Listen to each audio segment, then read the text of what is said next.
ఈ రోజేమో మా యానివర్సరీ. మా ఆయన మీద కోపం వల్లనేమో మార్నింగ్ నేను టిఫిన్ కూడా చేసుకోలేదు. ఆయన మీద కోపంలో లెగిసేసరికి ఆఫ్టర్‌నూన్ అయింది. ఇంక ఆఫ్టర్‌నూన్ ఎమ్మటే కుర్కురే ప్యాకెట్ ఉంటే ఆ కుర్కురే ప్యాకెట్ తిన్నాను. ఇంకా అంశుపాపకి ఆకలేస్తుందంటే ఇండియా నుంచి తీసుకొచ్చిన దంచుగడ్డలు ఉంటే అవి స్వీట్ పొటాటో బాయిల్ చేసి ఇచ్చాను. ఇంకా ఈవినింగ్ అంజి గోల్ చేసి ఏమో కాసేపు బతిమాలుకున్నాడు. వెంటనే మనమేమో కరిగిపోయినాము. ఫిష్ ఉంది కదా, ఫిష్ ఫ్రై అని ఫిష్ పులుసు పెట్టవా అని అంజి రాకముందే ఫిష్ ఫ్రైకి మాత్రం మొత్తం మ్యాగ్నేట్ చేసి కావాల్సిన మొత్తం కట్ చేసి పెట్టుకున్నాను. నేనైతే మాత్రం ఎక్కువ ఓన్లీ ఆలివ్ ఆయిల్ మాత్రమే యూజ్ చేస్తాను. సన్ఫ్లవర్ ఆయిల్ అయినా అలాంటివి అయితే ఏం యూజ్ చేయను. ఇంకా ఫైనల్ గా అయితే మన ఫిష్ ఫ్రై అయితే రెడీ అయింది. చాలా అంటే చాలా బాగా వచ్చింది. నేనైతే మాత్రం ఇంతవరకు అయితే ఈ ఫిష్ మాత్రం ట్రై చేయలేదు.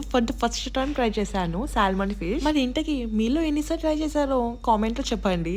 ఒక పక్కనేమో వేడి వేడిగా ఫిష్ కర్రీ చేస్తున్నాను, ఇంకొక పక్కనేమో వేడి వేడిగా రైస్ అయింది. ఫైనల్ గా అయితే మన ఫిష్ కర్రీ ఫిష్ ఫ్రై అయితే అయిపోయింది. టేస్ట్ అయితే మాత్రం చాలా అంటే చాలా బాగా వచ్చింది. వాయిస్ ఓవర్ ఇస్తుంటే నాకు ఇప్పుడు తినాలనిపిస్తుంది. అసలు ఇందుకోసం చాలా చెప్పి పే చేశాను. ఎన్నిసార్లు కాల్ చేశా కానీ 5 minutes లో వస్తా 5 minutes లో వస్తున్నా అని చెప్పాడు. కానీ ఇంకా రానే రాలేదు. ఇంకా అసలుకే మార్నింగ్ నుంచి ఏం తినలే కాబట్టి ఇంకా బాగా ఆకలేసిన అనేసి అయితే నేను ఒక్కదాన్ని తిన్నాను. నేను తినేటప్పుడు మాత్రం మంచిగా వచ్చారు. ఇంకా అంచిగా డిన్నర్ చేసేసి అయితే బయటకి వెళ్ళాము. ఇంకా రిటర్న్ ఇంటికి వచ్చేటప్పుడేమో ఒక జ్యూస్ ఇప్పించారు. జ్యూస్ మాత్రం చాలా అంటే చాలా బాగుంది. ఇంకా రూమ్ కి వచ్చినాకేమో అంచిపాప ఏమో ఒకటే సోది చెప్తుంది. ఆ సోదేమో మనకేమో అసలు అర్థమే కావట్లేదు. సరే మరి ఇంకొక వీడియోలో కలుద్దాం. ఇంతలోపు సబ్స్క్రైబ్ లైక్ చేయండి. సబ్స్క్రైబ్.